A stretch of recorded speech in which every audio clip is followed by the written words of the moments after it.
C'est grâce aux plantations de café cacao que le président ivoirien Félix Houphouët-Boigny s'est bâti une immense fortune. Quand il meurt en 1993, le magot d'Houphouët-Boigny est estimé entre 7 et 11 milliards de dollars.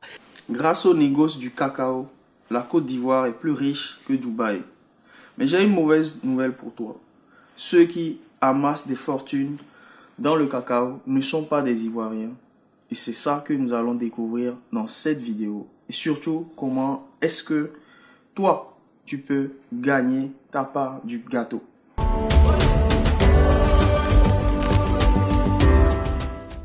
Avant de commencer, sache que cette vidéo a mis beaucoup de temps à préparer. Donc, la seule chose que je te demanderai en retour, c'est de laisser un like en bas de la vidéo et aussi de partager à des gens qui sont des Ivoiriens ou bien qui sont des Africains dans le monde entier. L'industrie du chocolat est l'une des plus prospères au monde. C'est un marché qui génère plus de 100 milliards de dollars par an. Donc sur ce marché à 100 milliards de dollars, la Côte d'Ivoire est bénie des dieux. C'est le seul endroit au monde où le cacao pousse de façon abondante. Mais l'essentiel du cacao de la planète vient d'Afrique. À elle seule, la Côte d'Ivoire fournit 40% des fèves de cacao de la planète. Donc comme tu l'as vu, la Côte d'Ivoire est numéro 1 mondial en termes de production de cacao. Alors précisément, arrêtons-nous maintenant en Côte d'Ivoire. Dans ce pays d'Afrique, le cacao mobilise environ 1 million de producteurs et fournit des revenus à 20% de la population ivoirienne. Malheureusement, les Ivoiriens n'en profitent pas. Il y a 5,5 millions de producteurs qui nourrissent 32 millions de familles, mais seulement 5 sociétés au monde s'accaparent des revenus massifs et colossaux du cacao. Cette nouvelle étape est gérée par un acteur essentiel, le négociant. Ces négociants sont les acteurs les plus prospères de la filière. Les négociants sont vraiment très prospères. Ils gagnent des sommes colossales. Ils brassent des fortunes. Ce sont d'énormes groupes dont le grand public n'a jamais entendu parler. Et la plupart des chocolats de grande consommation que vous trouvez dans le commerce sont passés entre les mains d'une de ces 3 entreprises à un moment ou à un autre. Vous savez, de mémoire, Louis de Vries a racheté le club de football de Marseille, là où Didier Drogba a joué pendant des années. En 1996, il a racheté ce club. Sa femme l'a revendu en 2016. Donc vous voyez un peu l'argent qui se trouve dans le cacao. Comme vous avez vu auparavant, le président Houphouët-Boigny a accumulé quand même une grosse fortune grâce au cacao. Mais qu'en est-il de vous qui regardez cette vidéo, de toi qui n'a pas peut-être 1 million de dollars, 10 millions de dollars? Quelles sont les stratégies que nous allons adopter pour que toi aussi, tu puisses tailler ta part du gâteau? Le cacao, c'est, en début de chaîne, 5 millions de petits producteurs. Au milieu, on vient de le voir, principalement 10 entreprises. Et à la fin, des millions de consommateurs. Donc, en résumé, il n'y a que banalement 5 acheteurs qui font face à plus de 5 millions de producteurs. Donc, vous avez vu la chaîne, elle est immense. Il y a d'abord le paysan qui ne touche pratiquement rien. Il y a maintenant le pisteur qui va chercher le produit et l'acheminer vers la ville. Ensuite, il y a toutes les opérations à faire pour pouvoir charger les marchandises et c'est là que le négociant lui le récupère parce qu'il a de gros moyens pour pouvoir l'acheminer de la Côte d'Ivoire vers Londres. On ne va pas dire que l'État fasse quelque chose pour ça parce que bon, je me rappelle bien, ils ont imposé, Alassane Ouattara a imposé une taxe de 400 dollars sur Alassane Ouattara et bien sûr le Ghana aussi à côté sur le prix mondial du cacao. Mais ça n'a rien changé réellement. Donc ce que moi je pense, c'est que les montants en jeu sont énormes. Euromar, par exemple, faisait à peu près 80 millions de dollars de ventes par mois. Dans le même temps, l'entreprise avait 120 à 160 millions de dollars de matières premières en cours d'acheminement vers son usine. Puisque les montants en jeu sont énormes, la conclusion c'est que dans la diaspora, on doit s'unir avec les Africains qui sont déjà sur place pour pouvoir monter aussi ces boîtes de négoce qui ont besoin de fonds énormes. D'accord? On parle ici de 86 millions de dollars par mois sur le cacao. Et pour pouvoir le faire, une seule personne ne peut pas le faire. Le mal de nous les Africains, c'est qu'on veut faire tout seul. On veut devenir riche tout seul. On veut partager les choses seulement qu'avec notre famille proche et on pense que c'est la meilleure façon d'évoluer. Mais vous allez voir, vous avez vu tout à l'heure que la plupart de ces sociétés-là sont des sociétés qui s'appuient, sur leur trésorerie et sur les banques et les institutions financières. Et en grosso modo, ce sont des sociétés familiales. Lui, Dreyfus, c'est une société familiale et voilà. Donc, il faudra qu'on s'unisse, d'accord, pour pouvoir mettre des fonds sur pied, pour pouvoir investir dans le cacao. Et l'État n'a pas dit que qu'aucun Ivoirien ne vienne vendre du cacao. Mais dans la diaspora, vous savez, l'argent qu'on envoie déjà au pays chaque année, ça peut servir déjà à faire ça. C'est des millions de dollars qu'on envoie.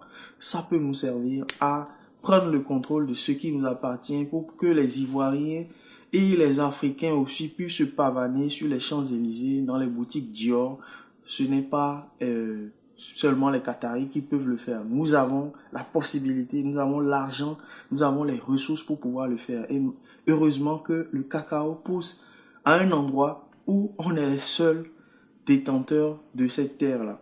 La seconde possibilité, c'est de se lancer dans des produits connexes par rapport au cacao. Qu'est-ce que j'appelle les produits connexes? La vente et le négoce de ces produits-là. Là, tu n'auras pas forcément besoin d'argent tout de suite, mais tu pourras travailler avec des gens qui sont sur place, prendre les produits là-bas et les revendre dans le monde. Donc, quels sont les types de produits que vous pouvez négocier par rapport au cacao? Donc, la première idée à base de cacao, ce serait de vendre des fèves de cacao. Les fèves de cacao, comme vous l'avez vu, c'est avec ça que les négociants s'enrichissent réellement. Donc, vous allez vendre ça. Fèves de cacao qu'on va, une fois bien sec. On va acheter les cacao chez les paysans et les vendre directement comme ça. Donc, on peut les emballer un peu. Vous savez, beaucoup d'Africains, ça, j'apprécie beaucoup que les gars se réveillent aujourd'hui, font des produits des produits qui sont très, très bien emballés et qui peuvent être valorisés sur le plan international. Donc, la seconde chose, c'est la poudre de cacao. D'accord? Vous allez acheter chez les gens qui transforment déjà et vous allez vendre de la poudre de cacao. Donc, la troisième idée, ce sera de vendre des grains de cacao. En anglais, on les appelle cacao nibs. Donc, les cacao nibs, voilà. On torréfie les fèves et ça devient de petits grains et c'est ça qu'on vend, etc. Donc, ici, vous avez la pâte de cacao aussi que vous pouvez trader en termes de négoce, ok. La cinquième idée, vous pouvez vendre du jus de cacao, d'accord. Et ça aussi, c'est quelque chose qui est hyper demandé. De toute façon, si vous avez besoin de savoir plus sur les idées de business à développer à base du cacao, je vais vous laisser un lien vers une chaîne YouTube de Afrique Entrepreneur. Il fait du très bon boulot. Je l'ai fait une interview sur la chaîne. Donc, la sixième idée, ce sera le sirop de cacao. La septième idée, ce sera de vendre du beurre de cacao. La huitième chose serait de vendre des gouttes de beurre de cacao. La neuvième idée, comme vous le mangez tout le temps, vous aimez le chocolat en poudre, ce genre de choses. Vous faites de la poudre de chocolat. Et la poudre de chocolat, c'est avec ça qu'on fait le chocolat au lait, vous voyez. Donc, c'est très très bon et c'est très demandé aussi sur le plan international. Ce sera la dixième idée de business que vous pouvez avoir dans le cacao. Donc, la tartinade, c'est un peu comme, vous savez, les confitures ou le Nutella. Vous voyez, vous pouvez le faire. Et aujourd'hui, Ferrero le fait. Beaucoup de marques le font et le vendent. Et vous pouvez aussi le faire de façon simple et artisanale.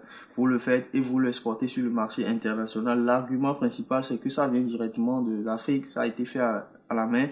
Il n'y a pas eu beaucoup de transformation de produits chimiques qui sont rentrés dedans. Donc, il y a le chocolat noir comme 11e idée. Le chocolat blanc que vous pouvez fabriquer aussi comme 12e chose. D'accord.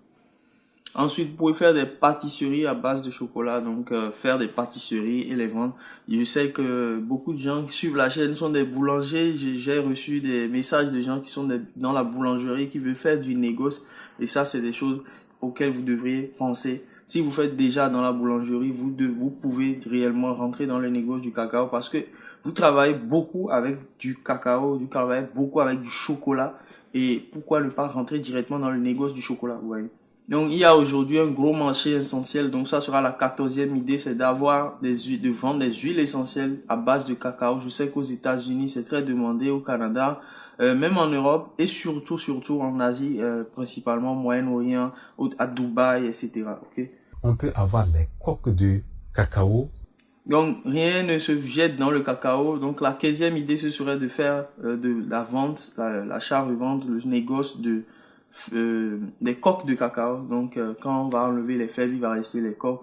Vous allez le faire. De toute façon, je laisserai le lien si vous avez envie en savoir plus sur toutes ces façons de vendre du cacao et de se faire de l'argent avec le cacao. Vous le trouverez. Les coques de cacao sous forme de faire des paillis de coques qui peuvent être utilisés dans le jardinage. Donc la dernière chose, c'est vraiment quelque chose que je ne savais même pas, c'est les paillis de coques de cacao. Donc c'est des choses qu'on va utiliser un peu pour faire dans les maisons, pour embellir la maison, le mettre par terre. Ça fait de très belles choses au lieu de prendre des paillis de bois, des choses comme ça. Et ça fait de beaux jardins.